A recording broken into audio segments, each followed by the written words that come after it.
ஆண்டுதோறும் first Sunday அன்று கிரியாஸில் நாம் வாங்கும் அனைத்து பொருட்களுக்கும் exciting offers and gifts. Jana Nayagan படம் நான் பார்க்கலையே அப்படின்னு எனக்கு அழுகதான் வருது. எனக்கே அழுக வருதுன்னா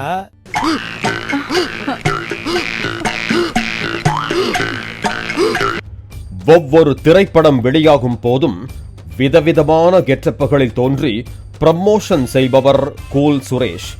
கிருஷ்ணகிரியில் தனியார் நிகழ்ச்சி ஒன்றில் பங்கேற்று பேசிய கூல் சுரேஷ், ஜனநாயகன் திரைப்படத்தில் விஜய் கொத்து பரோட்டா போட்டு வைத்ததாக பில்டப்போடு பேசினார். ஆனால் அடுத்த நிமிடமே தான் இன்னும் அந்த படத்தை பார்க்கவில்லை என்று பல்டி அடித்தார். உதாரணத்துக்கு சொன்னா, இந்த ஜனநாயகன் படத்தை கொப்பமான கொத்து பரோட்டா போட்டு வச்சிருக்காரு. கொத்து பரோட்டா சும்மா அப்படி பண்ணிருக்காரு. என்ன, நான் இன்னைக்கு படம் பார்க்கல. அதற்கு காரணம் நான் வீடியோவில் சொல்லியிருந்தேன்.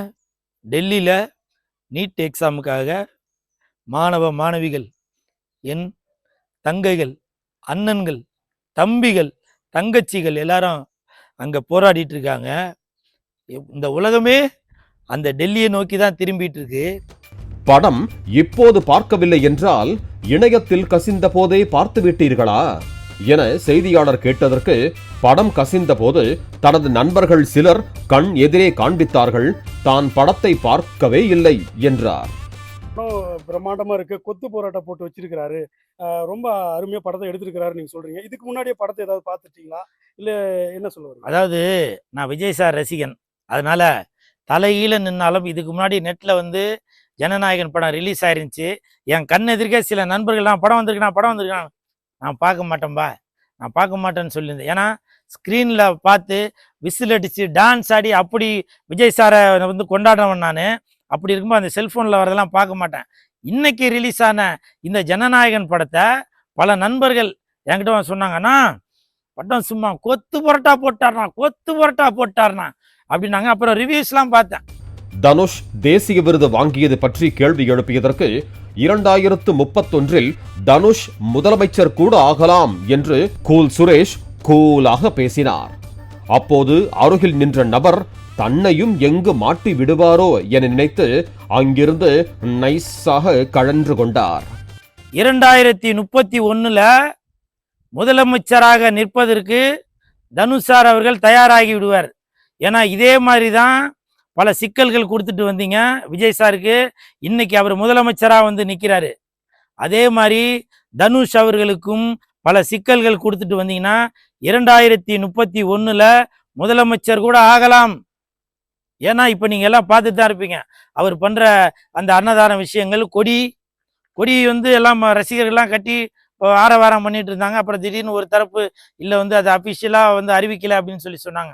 அதனால நீங்களே ஒரு தலைவனை உருவாக்கி கொண்டு இருக்கிறீர்கள். தனுஷ் சாருக்கு ஏன் அவார்டு கொடுக்க கூடாதுன்னு என்ன சட்டம் எதுவும் இருக்கா? அவர் நல்லா நடிச்சிருக்காரு. அதை தீர்மானிக்கிறவங்க அந்த ஜட்ஜஸ், அந்த ஜூரி அவர்கள், அவங்க அதை தீர்மானிச்சிருக்காங்க. அப்படி என்னங்க உங்களுக்கு தனுஷ் மேல அவ்வளவு ஒரு வன்மம்?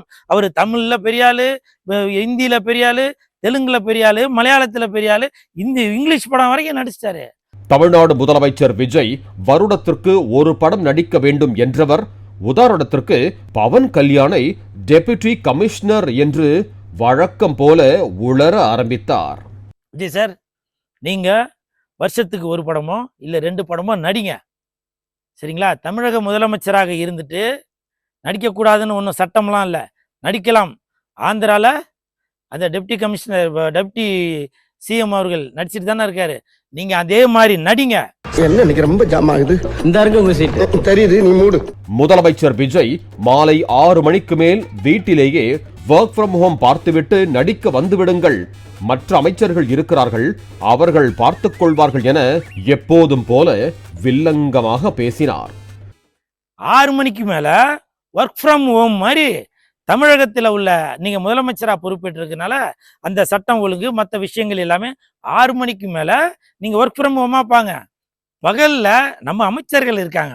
புஷி ஆனந்த் சார் இருக்காரு, ராஜ்மோகன் சார் இருக்காரு, ஆதவ் அர்ஜுனா சார் இருக்காரு, செங்கோட்டையன் சார் இருக்காரு, எனது நண்பர் இயக்குனர், நடிகர், மீன்வளத்துறை அமைச்சர் ஸ்ரீநாத் சார் இருக்காரு, இப்படி பல பேர் இருக்காங்க. இன்னும் பல அமைச்சர்கள் இருக்காங்க. விக்னேஷ் சார் இருக்காரு. அவங்க எல்லாருமே தமிழகத்தை சீரும் சிறப்புமா பார்த்துப்பாங்க. அதனால முதலமைச்சர் மாண்புமிகு விஜய் சார், நீங்க வருஷத்துக்கு ஒரு படம் நடிங்க. 6 மாசத்துக்கு மேல நீங்க ஒர்க் ஃப்ரம் ஹோம் பண்ணுங்க. சரிங்களா? 6 மணிக்கு மேல ஒர்க் ஃப்ரம் ஹோம் பண்ணுங்க. ஜனநாயகன் திரைப்படம் பார்த்தபோது அமைச்சர்கள் அழுகிறார்களே என செய்தியாளர் கேள்வி கேட்டதற்கு மறுபடியும் வழக்கம் போல ஹெவியாக பெர்ஃபார்ம் பண்ண ஆரம்பித்த கூல் சுரேஷ் கண்ணீர் வராமலேயே அழுவது போல கண்ணை கசக்க ஆரம்பித்தார். ஜனநாயகன் படம் நான் பார்க்கலையே அப்படின்னு எனக்கு அழுகதான் வருது.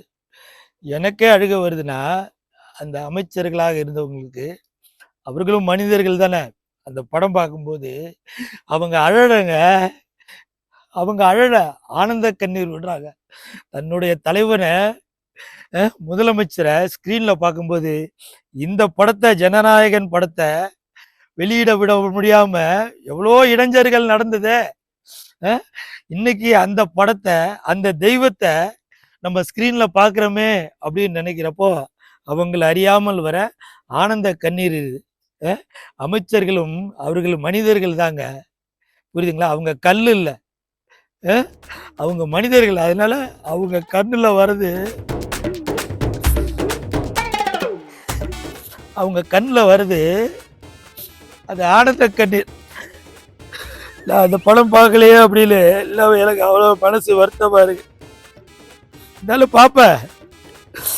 இந்த நீட் எக்ஸாம் பிரச்சனை ஒரு முடிவுக்கு வந்ததும் முதல் நாளா நான் போய் ஜனநாயகன் படம் பார்ப்பேன். பாலிமர் செய்திகளுக்காக கிருஷ்ணகிரி செய்தியாளர் சத்யா. மாதந்தோறும் ஃபர்ஸ்ட் சண்டே அன்று கிரியாஸில் நாம் வாங்கும் அனைத்து பொருட்களுக்கும் exciting offers and gifts. Play store மற்றும் ஆப் ஸ்டோரில் இருந்து பாலிமர் செயலியை QR கோடு மூலம் பதிவிறக்கம் செய்யுங்கள்.